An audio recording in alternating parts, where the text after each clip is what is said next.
এই কে? কে এখানে? এই, আপনি ভিতরে ঢুকলেন কেন? কেন ভিতরে ঢুকলেন? বাইরে, বাইরে না, বাইরে। দারুণ ভাই, এটা কার বাসা? এটা কার বাসা মানে? আর আপনি কার বাসাতে আইছেন? এটা হলো আমাদের স্বপ্না ম্যাডামের বাসা। শবনম ম্যাডাম। এই দেখো তো, এই যে ইনি কি শবনম ম্যাডাম? এই ছবিটা কি অনেক আগের ছবি? হ্যাঁ, অনেক আগের ছবি, কিন্তু আপনি কোন তো এটা শবনম ম্যাডাম কিনা? হ, স্বপ্না ম্যাডামের মতোই তো মনে হইতাছে। পাইছি, আমার মারে আমি খুঁজে পাইছি। বিশ্বাস করেন দারোয়ান ভাই, আজ 15 দিন ঢাকা শহরের প্রত্যেকটা অলি গলিতে, প্রত্যেকটা বাড়িতে সবার কাছে জিগাইতেছে আমার মায়ের কেউ চেনে নাকি। আমি পাই নাই। ছোটবেলায় আমার মায় আমার গ্রামে রেখে চলে আইছে। গ্রামের লোকজন আমার কইতো, মানিক তোর মায় ঢাকা শহরে থাকে। আমি সেই থেকে প্রত্যেক বছর টাকা জমাইয়ে ঢাকা শহরে আসি আমার মায়ের খুঁজতে। পাই নাই। প্রত্যেক বছর মায়ের মুখটা দেখার আশা কইরা ঢাকা শহরে আসি, আর হতাশ হয়ে ফিরে যাই। এই যে আজকে আমি চলে যাচ্ছিলাম, যাওয়ার কথা মনে হইলো এই বাড়িটা একবার যাই। আমার কি ভাগ্য দেখছেন, এই বাড়িতে আইছি, আসার পরে জানলাম এইটা আমার মায়ের বাসা, আমার মা এইখানে থাকে। দারুণ ভাই, আমি আমার মায়ের পাইছি। আমার মা একটু ডাক দেন না, একটু ডাক দেন আমার মায়ের। ওই ভাওতাবাজি করার আর জায়গা পাও না না? আর আমরা সারা জীবন জানি যে আমাকে ম্যাডাম নিঃসন্তান। আর করতে গায়ে তুমি কইলা যে আমাকে ম্যাডাম তোমার মা, এই কথা আমাকে বিশ্বাস করতে হইব মিয়া। ফাজলামি করতে জায়গা পাও না না? যাও ভাগো, ভাগো এখান থেকে। সোজা রাস্তা মাপো, নইলে কিন্তু ধাক্কা দিয়ে গেটের বাইরে করে দেবো। দারুণ বাজি ভাওতাবাজি করতেছি না। আমার মা ছোটবেলা আমার খুব আদর যত্ন করে লালন পালন করছে। আবার মিথ্যা কথা কইতাছো না? আবার মিথ্যা কথা কইতাছো? এই লাঠিটা দেখছো?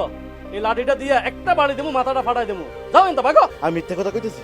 তাহলে আপনি একবার যান, একবার যে আপনার ম্যাডাম রেখন যে কদমতলি থেকে আপনার পোলা মানিক আইছে, দেখবেন আমার নামটা শোনা মাত্র মা ছুটে ছুটে আসবে। যান না। আর যদি না আসে?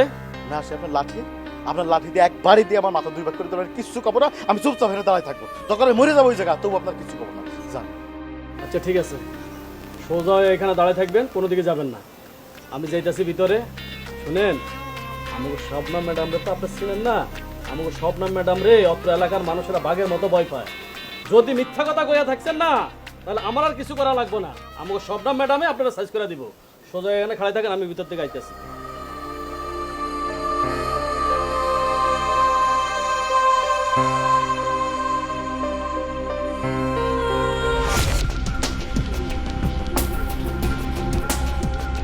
জয়া,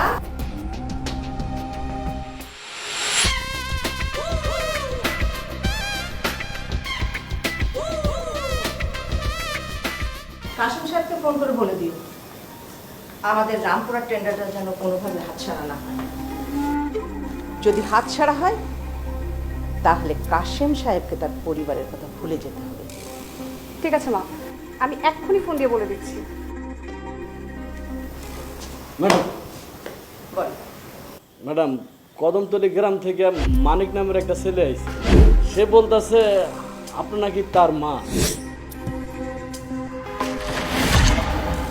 মানিক? কদমতলি গ্রাম? জি ম্যাডাম।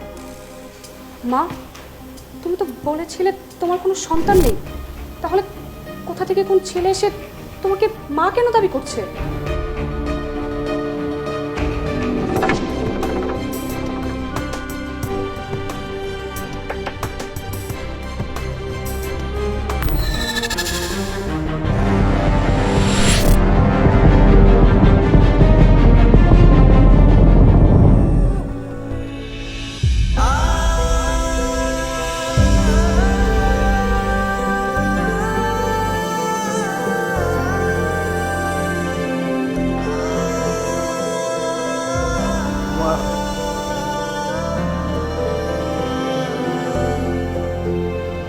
আমার বুঝ হওয়ার পরে আমি প্রত্যেক বছর টাকা জমাই একবার করে ঢাকা আইছি।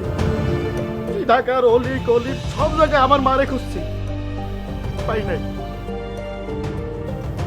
আমার মারে কোথাও পাই নাই। আজকে 22 বছর পরে আমার মারে পাইছি। আমার বুকের ভিতরে আমার কলিজায় তোমার কষ্ট আজকে দূর হবে মা। ও মা, কথা কও না কেন মা? তুমি এত পাশান হয়েছো কেমন কইরা? আমি তোমার মানিক। এই যে শুয়ে দেখো, আমি তোমার মানিক মা। আমি 22টা বছর যাবত অধীর আগ্রহে অপেক্ষা করছি কদিন আমার মায়ের মুখটা দেখবো, সেদিন আমার বুকে জমানো সব কষ্ট দূর হয়ে যাবে। হ্যাঁ দাঁড়ান ভাই, এই যে আমার মা, তার আজকে 22টা বছর যাবত আমি খুঁজছি। কথা কও না কেন মা? একবার কও মানিক বাজার, আমি তোর মা। কও মা, আমারে তোমার সাথে নিবা না?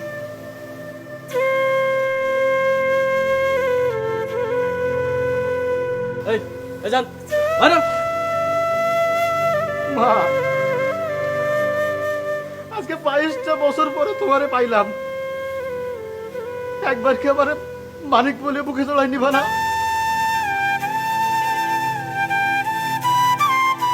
মা, মা একটা বার।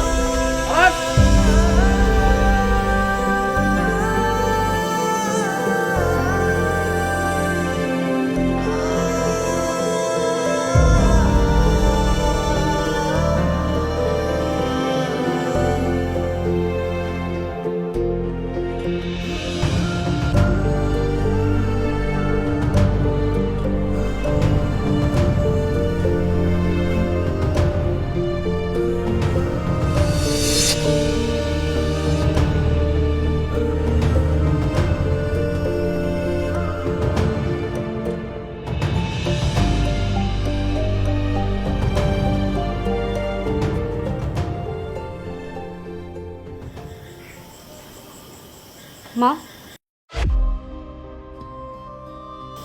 তোমরা বলেছিলে তোমার কোনো সন্তান নেই, তাহলে এই ছেলেটা বারবার তোমাকে মামা কেন বলছিল, আর এমনভাবে কান্নাকাটি কেন করছিল? আরে যেটা বলেছি সেটা এখনো স্বীকার করছি, আমার কোনো সন্তান নেই। তাহলে এই ছেলেটা মিথ্যা বলার পরেও তুমি ওকে ছেড়ে দিলে? তুমি তো কাউকে এইভাবে ছেড়ে দেওয়ার লোক না মা। কিছু অতীত আছে, তাকে ছেড়ে দিতে হয়, তাই আমিও ছেড়ে দিয়েছি। তার মানে তুমি ওই ছেলেটাকে চেনো, আর ওই ছেলে তোমাকে মামা বলে ডাকছিল? তাহলে সত্যি তুমি ওর মা? না, পৃথিবীতে কোনো সন্তান ছাড়া কোনো নারীকে কেউ এইভাবে মা বলে ডাকতে পারে না। আর ওই ছেলেটার চোখ দেখে মনে হয়নি সে মিথ্যা বলছে। তুমি যতই মিথ্যা বলো না কেন মা, আমি তোমার কথা বিশ্বাস করবো না। আমি মিথ্যা বলিনি, ও আমার সন্তান না, ও আমার সতীনের সন্তান। কি বলছো মা? হ্যাঁ, আজ থেকে 22 বছর আগে ওই কদমতলী গ্রাম থেকে আমার এই দুটো হাত রক্তে রাখানো শুরু হয়েছে। তখন ছেলেটা অনেক ছোট। আমার স্বামী আমার সতীনের এই ছেলেটাকে নিয়ে আমার খুব সুখী সংসারটা কাটছিল, কিন্তু পারিবারিক কলহের জের হিসাবে আমার স্বামীকে দুর্বৃত্ত দ্বারা হত্যা করা হয়। আমি আমার স্বামীকে অনেক ভালোবাসতাম। আমার স্বামী খুন হয়েছে, আমি সহ্য করতে পারিনি। তখন আমি নিজে হাতে এক এক করে আমার স্বামীর সমস্ত খুনিকে আমি হত্যা করি। তারপর আমি ঢাকা শহর চলে আসি, আর কখনো আমি পিছনে ফিরে তাকাইনি। কিন্তু আজ 22 বছর পরে যখন পেছনে ফিরে তাকালাম, তখন আমার ছোট্ট সোনামণিটা অনেক বড় হয়ে গেছে, অনেক বড় হয়ে গেছে। তাহলে মা, তুমি ওকে তাড়িয়ে কেন দিলে? ও তো তোমার কাছে মায়ের অধিকার চাইতে এসেছিল, মায়ের মমতা চাইতে এসেছিল, যেই মমতা থেকে সে এত বছর ধরে ছিল। আমি কি করে ওকে মায়ের মমতা দেব? তুই বল না, আমি কি করে ওকে মায়ের মমতা দেব? আমার মাতৃত্ব বোধ যে প্রতিহিংসার আগুনে দাও দাও করে জ্বলছে। কি করে আমি ওকে স্নেহ দিয়ে ভালোবাসা দিয়ে আমার বুকে টেনে নেব? আমি যে মাতৃত্ববোধ হারিয়ে ফেলেছি। মা